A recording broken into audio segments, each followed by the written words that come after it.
Hey there! Today I'm going to talk about a pen that was sent to me by Zach. Zach is from Australia. He was in New Zealand visiting some relatives. You know, visiting in New Zealand is always fun. And then he found this pen, and this pen is this pen. It's, we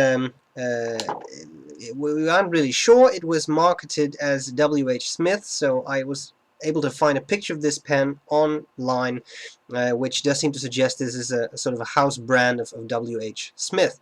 It's a two-pen set, a fountain pen and a ballpoint. I will focus on the fountain pen here, but the ballpoint is actually quite nice. Yes, I really said that. Okay, I'll cover the parts of the pen, tell you what I like about it, what I don't like about it, and I'll do a writing sample. Now, first of all, the first thing that shot through my mind when I saw, it's slippery, when I saw this pen was, where have I seen this before? Where have I seen that design before? Yeah. Well, there's going to be a shootout at some point between this pen and the Faber-Castell Emotion Croco, which even has the same crocodile type finish. Okay, having said that, I'm not suggesting anything. It's just two pens that happen to resemble each other quite strongly. This pen, the parts. Well, we have a cap. On top of the cap, there's nothing, just a bit of reflective metal. Metal cap, metal barrel, it seems to be quite nice. We have a clip. The clip has three nice little slots on there. I know this won't focus. The clip is fairly tight, but not so tight that it cannot be used. There's a little ring there and a little ring there. Actually, those are notches, not grooves, not really rings. And we have a barrel. The barrel ends in this nicely tapered metal bit, and that's all there's to it. We have this crocodile leather finish. Obviously, it's not real crocodile leather, but I think it looks quite nice actually.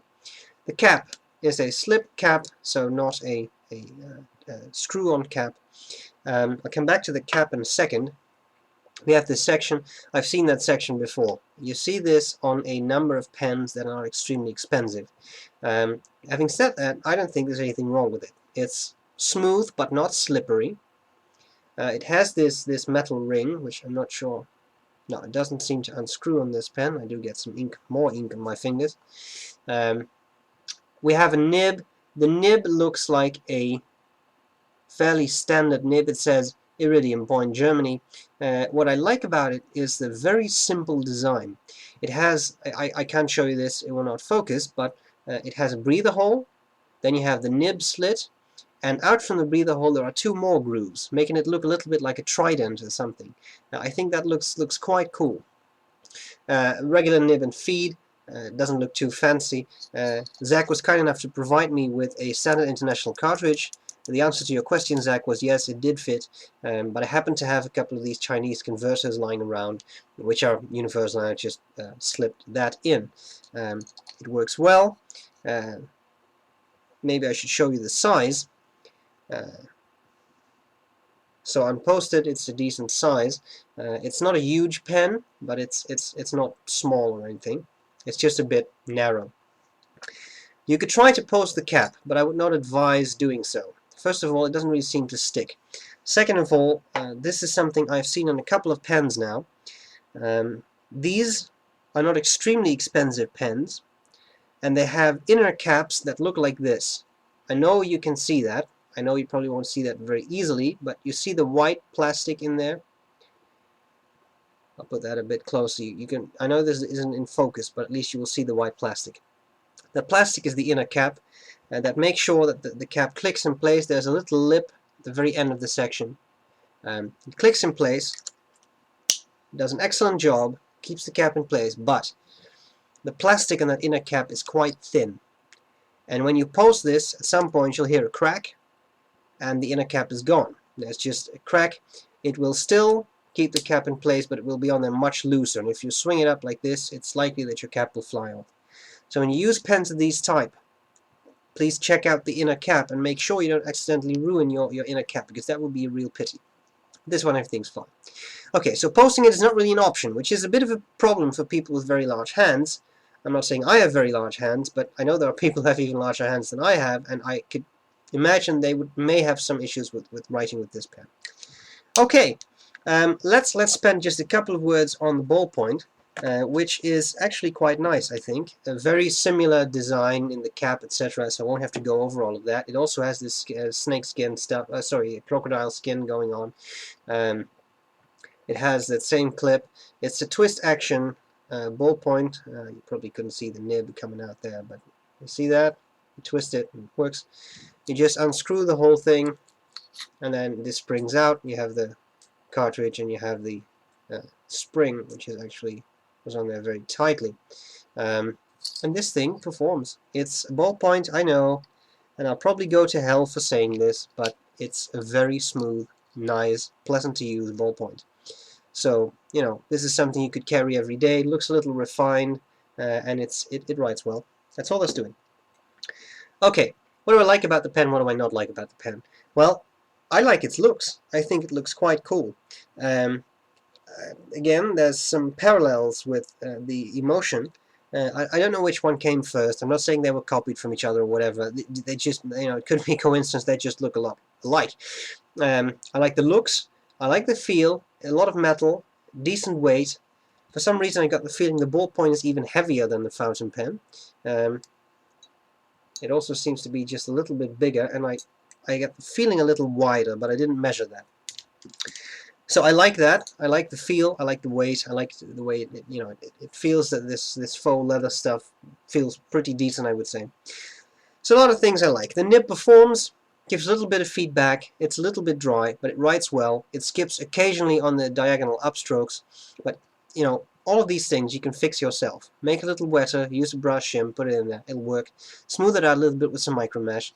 Pens at this price point, you can have that. And to be honest, pens at a much higher price point can have that, to be honest.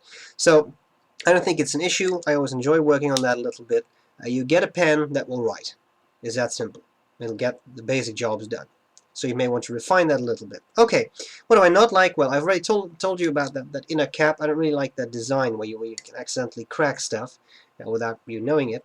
But apart from that, I think it looks pretty cool. You get this nice sort of step down from the section, which is not too steep. There are no sharp bits, even for me holding the pen a little highly. It's not particularly sharp. You do feel this edge, the edge of the barrel a little bit, but I don't think it's too sharp. So a pretty cool pen. And that's all there's to it. Zach, I wasn't entirely sure whether you wanted to get this back. If you do, just let me know and I'll send it back to you. And if I can keep it, then thanks a lot. And thanks a lot anyway for sending this to me. So right now, we're going to do a writing sample. And that's all there's to it. So I hope this was useful. And I'll see you later. Bye-bye. Okay, so here we go with this W.H. Smith Crocodile pen. As this camera has a somewhat high resolution, I'd like to show you the somewhat uncanny resemblance between this pen and the Faber-Castell Emotion. Interesting. Let's do a bit of writing with this pen, which I shall call the W.H. Smith Croco. The nib, yeah, what do we make of this? Something in the medium range, I would say. The ink is Ackerman.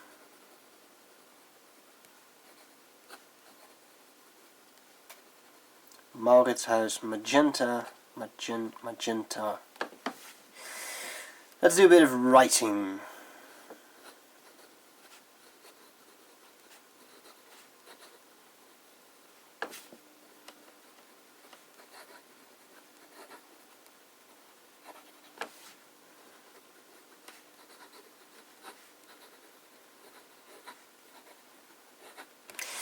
So, a couple of things you can see here, or cannot see, but then I'll explain it to you.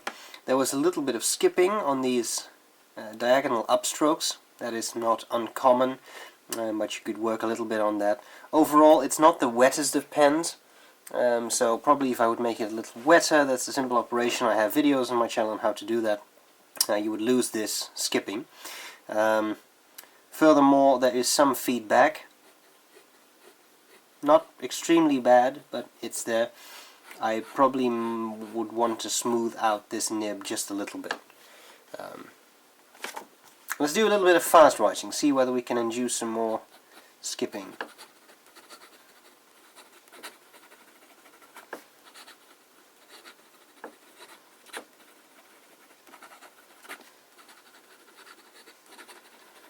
I don't think that looks too bad, actually. I mean, the handwriting does, but the skipping is not extremely pronounced, so that's actually quite good.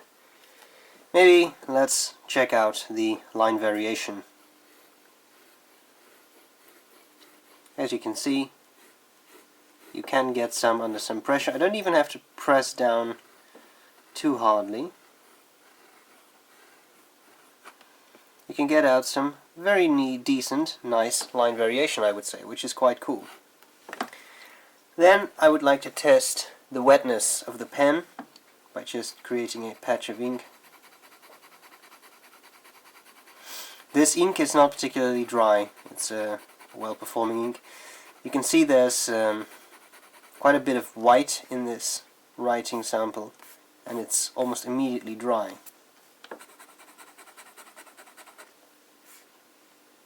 So it's not an extremely wet pen, and if you don't believe me, then maybe you would if you would see a bit of a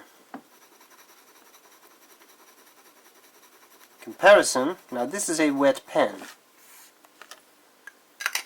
So, just so you know. In all, I think this is a very nice pen. I like the looks, I like the design, I like the way it writes. It may require a little bit of work, but that's all easy to do, and a lot of pens do, even pens that are much more expensive than this one. So, here we go. I hope this was useful, and I'll see you later. But wait, oh wait, there's also a ballpoint. I shall have to disinfect my hands after using a ballpoint, but we do have to try that out, right?